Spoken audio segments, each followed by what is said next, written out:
ఇంట్లో ఉన్నటువంటి వాళ్ళ ఇష్టంగా పెంచుకున్నటువంటి వాళ్ళ చెల్లిని ఎవరైతే తీసుకెళ్లినటువంటి తక్కువ జాతి కులానికి చెందినటువంటి కృష్ణని వాళ్ళు చంపేశారు. బంటి హత్య కేసులో సంబంధం ఉన్న 6గురిని పోలీసులు అరెస్ట్ చేశారు.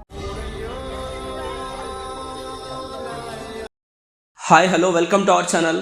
నేను మీ కట్టజయ్. ఈ రోజు టాపిక్ వచ్చేసరికి పరువు హత్య. కులాంతర వివాహం చేసుకున్నటువంటి ఒక వ్యక్తిని అతి దారుణంగా అమ్మాయి తరపు వాళ్ళందరూ చంపేశారు. వాళ్ళు ఎవరో కాదు, వాళ్ళ నాన్న, వాళ్ళ అన్నదమ్ములు, వాళ్ళ నానమ్మ. దీనికి కారణం కేవలం కులం మాత్రమేనా? అదర్ క్యాస్ట్ అతన్ని పెళ్లి చేసుకున్నందుకు వాళ్ళ ఫ్యామిలీ చంపారా? కేవలం ఒక ఎస్సీ కులానికి చెందినటువంటి ఒక వ్యక్తి ఇంకొక కులం అమ్మాయిని పెళ్లి చేసుకున్నందుకు జరిగిన హత్య.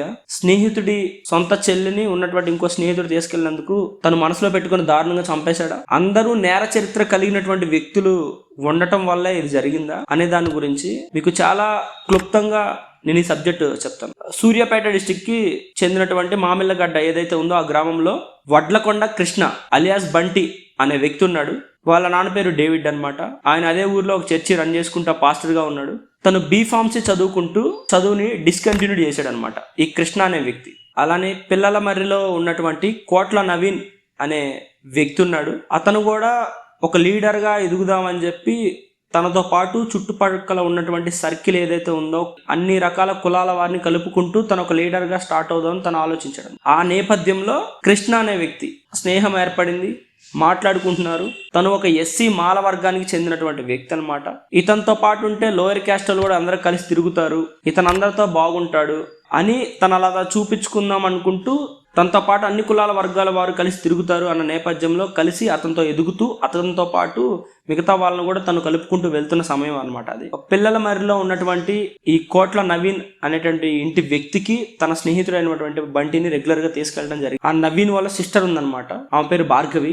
వంశీ అనే ఒక బ్రదర్ ఉన్నాడు. వాళ్ళ నాన్న పేరు సైదులు. అలానే వాళ్ళ నాన్న పేరు బుచ్చం అనమాట. అట్లానే కొంతకాలం తర్వాత ఇతను రెగ్యులర్ గా వాళ్ళ ఇంటికి వెళ్ళటం, మాట్లాడటం, సిస్టర్ తో కూడా మాట్లాడటం. ఈ నేపథ్యంలో వాళ్ళిద్దరి మధ్య స్నేహం కొంచెం ప్రేమగా ఏర్పడింది. ఈ ప్రేమ ఎప్పుడైతే ఏర్పడిందని వాళ్ళ ఇంట్లో తెలిసిందో వాళ్ళ ఇంట్లో ఉన్నటువంటి పెద్దలు, వాళ్ళ నానమ్మ ఎవరైతే ఏం పేరు బుచ్చం అనమాట, ఈమె చాలా సార్లు ఆమె తిట్టడం స్టార్ట్ చేసింది. వాడు ఎస్సీ క్యాస్ట్ చెందినవాడు, వాడు తక్కువ జాతోడు, అలాంటి వాడు నువ్వు ఎలా తిరుగుతావు ఏంటని చెప్పి ఒకసారి ఈ అమ్మాయి ఇంట్లో చెప్పడం స్టార్ట్ చేసింది. ఇంట్లో వాళ్ళకి నచ్చలేదు. ఈ అమ్మాయి డిసైడ్ అయిపోయింది అనమాట, నాకు కులం కంటే నాకు ప్రేమించినటువంటి నా వ్యక్తి నాకు చాలా ఇంపార్టెంట్, నేను ఎలా అయినా సరే ఇతనితో పాటు కలిసి వెళ్ళిపోవాలని చెప్పి ఆమె స్ట్రాంగ్ గా ఫిక్స్ అయిపోయింది. ఈ నేపథ్యంలో ఒకరోజు జరిగిన విషయం అంతా డీటెయిల్డ్ గా తను ప్రేమించినటువంటి కృష్ణ చెప్పింది. తనతో పాటు లేచిపోయి వెళ్ళిపోయింది. కృష్ణ అనే పర్సన్ ఏం చేశాడు, అదే ఊర్లో వాళ్ళ అమ్మమ్మ వాళ్ళ ఇంట్లో ఏదైతే ఉందో అక్కడ తన కాపురం పెట్టాడు అనమాట. ఇతను వెళ్ళి ఒక గుడికి వెళ్ళి పెళ్లి చేసుకొని తన తీసుకొచ్చి వాళ్ళ అమ్మమ్మ వాళ్ళ ఇంట్లో అమ్మాయిని పెట్టి ఇదంతా సాఫీగా జరుగుతూనే ఉంది. ఒక 6 నెలలు అయిపోయింది. 6 నెలలు అయిపోయిన టైంలో నిదానంగా ఈ భార్గవి అనే ఎవరైతే ఉన్నారో అమ్మాయి వాళ్ళ అమ్మ ఫోన్ చేసి మాట్లాడటం స్టార్ట్ చేసింది. అంటే మంచిగానే మాట్లాడుతుంది.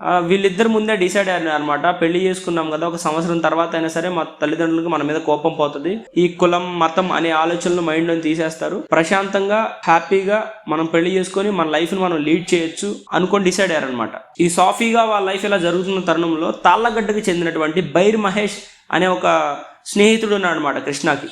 సాయి చరణ్ అనేటువంటి మిత్రులున్నారు. అట్లానే వన్ ఫైన్ డే తను రెగ్యులర్ గా మాట్లాడుకోవటం, జరిగిన విషయాల గురించి డిస్కస్ చేసుకోవటం, ఈ బైర్ మహేష్ మళ్ళీ కృష్ణతో ఫ్రెండ్షిప్ స్టార్ట్ చేయడం స్టార్ట్ అయింది అనమాట. కొంతకాలం తర్వాత ఈ బైర్ మహేష్ ఏం చెప్పాడంటే, పలానా సూర్యాపేటలో ఒక చోట ఒక ల్యాండ్ ఉందిరా 700 గజాలు, ఆ 700 గజాలు వాళ్ళకి సరిగ్గా రాళ్ళు ఏవో సెటరేట్ అవ్వలేదు, మనం వెళ్ళి సెటిల్ చేస్తే మనకి 300 గజాలు ల్యాండ్ వస్తుంది, నువ్వు ఒక 150 గజాలు నేను ఒక 150 గజాలు షేర్ చేసుకోవచ్చు అని చెప్పి కృష్ణ చెప్పాడు. అంటే బైర్ మహేష్ కృష్ణ అనే వాళ్ళు చేసే పనులు ఇవే అనమాట. ల్యాండ్ సెటిల్మెంట్లు, చిన్న చిన్న తగాదాలు, వీటిలో ఇన్వాల్వ్ అయిపోయి ఉన్న దగ్గర డబ్బులు తీసుకుని సెటిల్మెంట్ చేయటం వీళ్ళు ఒక వృత్తిగా ఎంచుకున్నారు. తనకి ఈ డీల్ చాలా బాగా నచ్చింది. కృష్ణకు కూడా తనతో మాట్లాడాడు. ఒక 2-3 సార్లు ప్లాన్ చేసుకున్నారు, ఇది మనం ఎలా చేయొచ్చు ఏంటని చెప్పి. ఫస్ట్ అటెంప్ట్ బైరి మహేష్ అనే వ్యక్తి కృష్ణతో మాట్లాడి సెటిల్మెంట్ల కోసం తిరుగుతున్న ఆలోచన కృష్ణలో ఉంది తప్ప ఇతను నన్ను ఏదో అటెంప్ట్ చేయడానికి ట్రై చేస్తున్న ఆలోచన కృష్ణకు లేదు. ఈ క్రమంలో ఫస్ట్ అటెంప్ట్ జనవరి 19న అటెంప్ట్ చేశారు, వర్కౌట్ అవ్వలేదు. తర్వాత ఇది సెకండ్ అటెంప్ట్. జనవరి 26వ తారీఖున ఆదివారం కృష్ణకి మహేష్ తో కాల్ చేయించాడు అనమాట, బయటికి రారా సో కూర్చుందామని. ఆ రోజు సిట్టింగ్ ప్లాన్ చేసుకున్నారు. ఎందుకంటే కృష్ణకి మందు అలవాటు లేదనమాట, కూల్ డ్రింక్ జ్యూసెస్ ఇది అవుతాడు ఆయన. కూల్ డ్రింక్ కూడా తను కూడా పెట్టి ఒక చిన్న పార్టీ లాగా ఒక మీటింగ్ అరేంజ్ చేసుకుని మాట్లాడుకుందాం అంటే తను కూడా వెళ్ళాడు. తను ఎప్పుడైతే కృష్ణ బయలుదేరదామని స్కూటీ దగ్గరికి వెళ్ళాడో వెనక ఎప్పుడైతే దీనికి రెడీగా ఉన్నటువంటి వంశీ నవీన్ వెళ్ళి డైరెక్ట్ గా అటెంప్ట్ చేసి గొంతు నులిమి మొహం చిదిరిపోయేటట్టు కొట్టి పక్కటి ముక్కలు పగలు కొట్టి ఇలా కృష్ణ కృష్ణని వాళ్ళు దారుణంగా అతి కిరాతకంగా చంపేశారు. మర్డర్ చేసిన తర్వాత ఆ సూర్యాపేట డిస్టిక్ లో ఉన్నటువంటి ఆత్మకూరు మండలం ఏదైతే ఉందో ఆ మండలంలో వాళ్ళ నాన్నమ్మ బుచ్చమ్మ అక్కడ ఉందన్నమాట. ఆమెకు చూపించడానికి ఆ బాడీని గోతంలో పెట్టుకొని వెనక డిక్కీలో పడేసి కారు వేసుకొని వెళ్ళిపోయి ఆ బాడీని చూపించారనమాట. ఆ చచ్చిపోయినటువంటి బాడీని చూసినటువంటి బుచ్చమ్మ చాలా సంతోషించి శభాష్ రా మనవడా సోన్స్ అని ఆమెతో మాట్లాడింది. ఎందుకంటే కులాలు మతాలు ఓవర్టేక్ చేసి చదువులు అన్నిటికీ ముందుకెళ్తున్న సమయంలో మనలో లేనటువంటి ఆలోచనలు ఏమైతే ఉన్నాయో కొంచెం వయసులో పెద్దలుగా ఉన్నటువంటి మన తల్లిదండ్రులు ముసలోళ్ళు ఇలాంటి ఇంజెక్ట్ చేస్తారు. ఆమె రెగ్యులర్ గా ముసలామె తిడతా ఉండేదంట వాళ్ళని. అన్న మగోళ్ళు ఉన్నారు ఇంట్లో, ఇంత 3 మగోళ్ళు ఉన్నారు, 4 మగోళ్ళు ఉన్నారు, కానీ ఒకడు మన ఇంటికి వచ్చి మన అమ్మాయిని తీసుకెళ్లిపోతే వాడిని ఏం చేయలేకపోయాం, వాడు తక్కువ కులం చెందినోడు, వాడు ఒక కాపురం పెట్టి మన ఇంటి అమ్మాయిని తీసుకెళ్లి వేరే చోట ఉన్నప్పుడు మీరు ఎలా సిగ్గు లేకుండా బ్రతుకుతున్నారు అని మాటలు అనడం వల్ల వాళ్ళు ఆలోచించారు. రెగ్యులర్ గా తల్లిదండ్రులు ఏమైతే చెప్తారో పిల్లలు అదే విధంగా పెరుగుతారు. తల్లిదండ్రులను దాటేసి పిల్లలు వెళ్ళిపోతారు. కానీ ఒక మంచి మాటలు అనేవి ఇంట్లో పెద్దల ద్వారా మాత్రమే పిల్లలకు చేరాలి. ఎందుకంటే బయటోళ్ళు 100 విషయాలు చెప్పినా వాళ్ళ తల్లిదండ్రులు ఎలా ఉన్నారో ఈ పిల్లలు చిన్నప్పటి నుంచి వాళ్ళని చూసి అలానే ఎదుగుతారు. అట్లానే వాళ్ళ నెక్స్ట్ నల్గొండలో ఉన్నటువంటి వాళ్ళ ఫ్రెండ్ సాయి చరణ్ ఉన్నాడు కదా, ఆయన దగ్గర ఈ బాడీ తీసుకెళ్లాడు. అయిపోయింది. తర్వాత ఆ బాడీని రాత్రంతా షికారు చేసి కారులో రాత్రంతా ఆ డెడ్ బాడీతో వీళ్ళందరూ ఆనందంగా షికారు చేస్తూ ఉన్నారనమాట. అంటే ఇంట్లో ఉన్నటువంటి వాళ్ళ ఇష్టంగా పెంచుకున్నటువంటి వాళ్ళ చెల్లిని ఎవరైతే తీసుకెళ్ళినటువంటి తక్కువ జాతి కులానికి చెందినటువంటి కృష్ణని వాళ్ళు చంపేశారు. వాళ్ళు అనుకున్న పని వాళ్ళు క్లియర్ గా చేశారు. ఫైనల్ గా ఆ బాడీని జనగామ వెళ్లే రహదారిలో పిల్లల మర్రి వెళ్లే రూట్ లో మూసి దగ్గర ఆ బాడీ పడేశారు. స్టోరీ అయిపోయింది అనమాట. తర్వాత ఒక బాడీ అక్కడ ఉండడం చోట ఆ బాడీ ఎవరిదని ఎంక్వైరీ చేయడంతో అప్పుడు పోలీసులకి చాలా విషయాలు వెలుగులోకి వచ్చినాయి అనమాట. పోలీసులు అన్ని విధాలుగా ఎంక్వైరీ చేసి ఇది ఒక పరువు హత్యగా గావించారు. ఎక్కువ కులానికి సంబంధించినటువంటి వ్యక్తులు ఎవరైతే ఉన్నారో ఒక తక్కువ జాతి ఎస్సీ మాల వర్గానికి చెందినటువంటి వ్యక్తి ప్రేమించి తీసుకెళ్లి వేరే కాపురం పెట్టడం వల్లే వాళ్ళు ఎలాంటి డెసిషన్ తీసుకున్నారని చెప్పి ఎవరైతే హత్యకు పాల్పడ్డారో వాళ్ళ దగ్గర పోలీసులు ఇన్ఫర్మేషన్ తీసుకున్నారు. కేసు వాళ్ళ మీద ఫైల్ అయింది అనమాట. ఎవరెవరి ఫైల్ అయింది? ఫస్ట్ A1 గా కోట్ల నవీన్, A2 గా బైరి మహేష్ ఎవరైతే నవీన్ ని బయటికి పిలిపించాడో అతను, 3వ వ్యక్తిగా కోట్ల వంశీ అంటే కృష్ణ వాళ్ళ వైఫ్ వాళ్ళ అన్న, 4వ వ్యక్తిగా కోట్ల బుచ్చమ్మ ఎవరైతే ఈ మర్డర్ మొత్తం ప్రిపేర్ చేయడానికి వాళ్ళ పిల్లల్ని ప్రిపేర్ చేసిందో ఆమె, 5 గా కోట్ల సైదులు అంటే అమ్మాయి వాళ్ళ నాన్న, 6 సాయి చరణ్ వాళ్ళ స్నేహితుడు. వీళ్ళ 6గురు మీద కేసులు బలంగా ఎఫ్ఐఆర్ పెట్టడం జరిగింది. ఇంతటితో ఈ విషయం క్లోజ్ అయిందనమాట. కొంచెం బ్రీఫ్ గా ఈ ఇన్ఫర్మేషన్ గురించి కొంచెం ముందుగా వెళ్తే ఆ కేసుకు సంబంధించి ఎవరైతే హత్యకు గురి కాబడ్డారో వాళ్ళు ఫస్ట్ వాళ్ళ వైఫ్ అంటే కోట్ల వంశీ ఎవరైతే ఒక అమ్మాయిని తీసుకెళ్లి పెళ్లి చేసుకున్నాడో ఆ పెళ్లి చేసుకున్నటువంటి అమ్మాయి నా భర్తని ఎవరైతే చంపారో వాళ్ళని కఠినంగా శిక్షించాలి, అంటే వాళ్ళ నాన్నని వాళ్ళ నాయనమ్మని వాళ్ళ అన్నదమ్ముల్ని మా కుటుంబాన్ని కఠినంగా శిక్షించాలి అని చెప్పి ఆమె మీడియా ముందుకు వచ్చింది.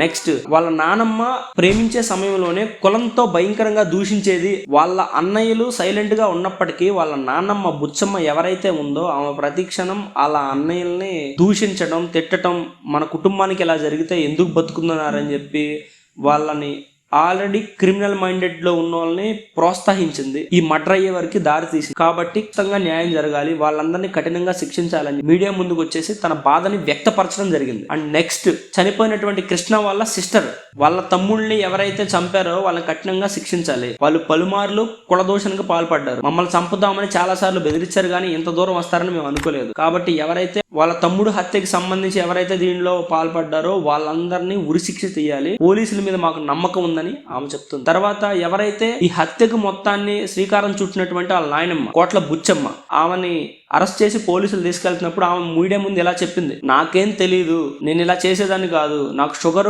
BP ఉన్నాయ్యా, నాకు ఆరోగ్య పరిస్థితి బాగాలేదు, నేను ఒక పిచ్చిదాన్ని, నేను అలా చేసేదాన్ని కాదని ఆమె మీడియా ముందు చెప్పడం జరిగింది. ఫైనల్ గా పోలీసుల స్టేట్మెంట్ ఏంటంటే కమిషనర్ గారు ఇలా మాట్లాడారు, వాళ్ళందరినీ ఎంక్వైరీ చేసిన తర్వాత వాళ్ళ చెల్లిని కూతురిని ఎవరైతే ఉన్నారో ఆ భార్గవ్ అనే వ్యక్తిని ఎవరైతే కులాంతర వివాహం చేసుకున్నాడో ఆ తక్కువ జాతికి చెందినటువంటి వ్యక్తి ఇలా చేయటం వల్లే ఈ మర్డర్ వాళ్ళు చేయాల్సి వచ్చిందని వాళ్ళు క్లియర్ గా పోలీసులకి స్టేట్మెంట్ ఇచ్చారు. ప్రేమించినటువంటి ఈ రోజుల్లో కూడా ప్రేమించినటువంటి ఒక వ్యక్తిని వాళ్ళ కుటుంబం దారుణంగా చంపుతున్నారంటే ఇలాంటి ఆలోచనలు ఎలా ఉన్నాయో సొసైటీలో మనం బాగా చూస్తున్నాం. రీసెంట్ గానే ప్రతి ఒక్క వ్యక్తుల్లో చదువుకున్నా సరే, డబ్బున్నా సరే, పదవున్నా సరే, హోదా ఉన్నా సరే, ఏమున్నా సరే, ప్రతి వ్యక్తులకి తక్కువ జాతి వాళ్ళు వీళ్ళు అనేది ఇంట్లో ఉన్నటువంటి పెద్దోళ్ళు వాళ్ళ కంప్లీట్ గా వాళ్ళ మైండ్ లో నాటడం జరుగుతుంది. ఈ స్టోరీ అంతా విన్న తర్వాత కృష్ణ మీద చాలా జాలేస్తుంది అనమాట. అరే, ప్రేమించుకొని పెళ్లి చేసుకున్న అమ్మాయిని పక్క ఉంచినా సరే వాళ్ళు ఈ విషయాన్ని మైండ్ లో పెట్టుకొని అతి దారుణంగా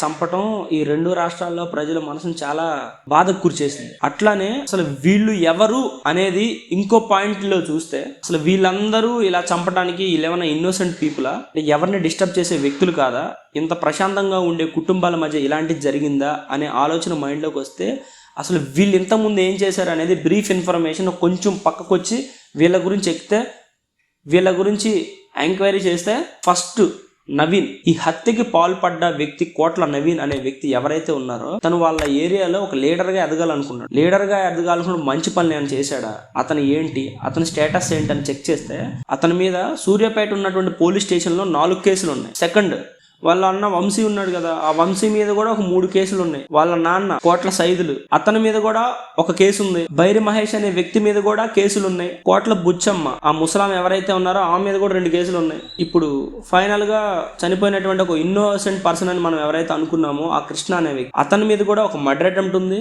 2 కేసులు ఉన్నాయి. ఇవన్నీ చూస్తే ఒక వీళ్ళందరూ నేర చరిత్ర కలిగినటువంటి వ్యక్తులు. ఒకటేమో సమాజంలో సొసైటీలో పేరు రావడానికి, ఒక పొలిటికల్ గా నాయకులు ఎదగటానికి ఒక తక్కువ క్యాస్ట్ పక్కన చేసుకుంటే మనకు వెయిట్ ఎక్కువ ఉంటుందని వీడు ఆలోచించి వాడిని తీసుకొస్తే వాడు వీళ్ళ చెల్లిని తీసుకెళ్లాడు. ఈ లీడర్షిప్ అనేది తీసేస్తే చెల్లిని తీసుకెళ్లినటువంటి వ్యక్తి ఎవడైతే ఉన్నాడో వాళ్ళ గురించి వాళ్ళ ఇంట్లో ముసలాం ఏమైతే ఉందో వాళ్ళ ఇంటికి వచ్చి తినడానికి ఓకే, వాడితో తిరగటానికి ఓకే, వాడితో బయట కలిసి వెళ్తానికి ఓకే, కానీ వీడికి ఉన్నటువంటి వాళ్ళ కూతుర్ని వాళ్ళు ఇవ్వడం ఆమె ఇష్టం లేదు. ఆమె చాలా ఫ్రస్ట్రేషన్ గా తీసుకుంది నానమ్మ. వీళ్ళందరినీ ప్రిపేర్ చేసింది, వాళ్ళ నాన్న కూడా ఇలాంటి చంపాలని ఆయన స్ట్రాంగ్ గా తీసుకున్నాడు. వీళ్ళందరూ ఫ్యామిలీ డిసిషన్ తీసుకున్నారు. అంటే ఇలాంటి ఫ్యామిలీ సొసైటీలో ఉన్నటువంటి ఒక లీడర్షిప్ తీసుకొని ఒక వ్యక్తిని ముందుకు తీసుకెళ్ళడానికి ప్రోత్సహించారు. అంటే ఒక క్రిమినల్ గా కావటానికి ఒక ఇంట్లో ఉన్నటువంటి వ్యక్తులు కూడా చాలా, వాళ్ళు కూడా ఇతను ముందుకు నడిపించడానికి వాళ్ళ ఫోర్స్ కూడా చాలా ఉంది. అట్లానే చనిపోయిన వ్యక్తి అటువంటి ఇన్నోసెంట్ పీపుల్ అంటే అతను కూడా ఒక సెటిల్మెంట్, ఎవరిదో ఒక ల్యాండ్ కష్టపడి బిల్డ్ చేసుకున్న ఒక ల్యాండ్ ఏదైతే ఉందో ఆ ల్యాండ్ కి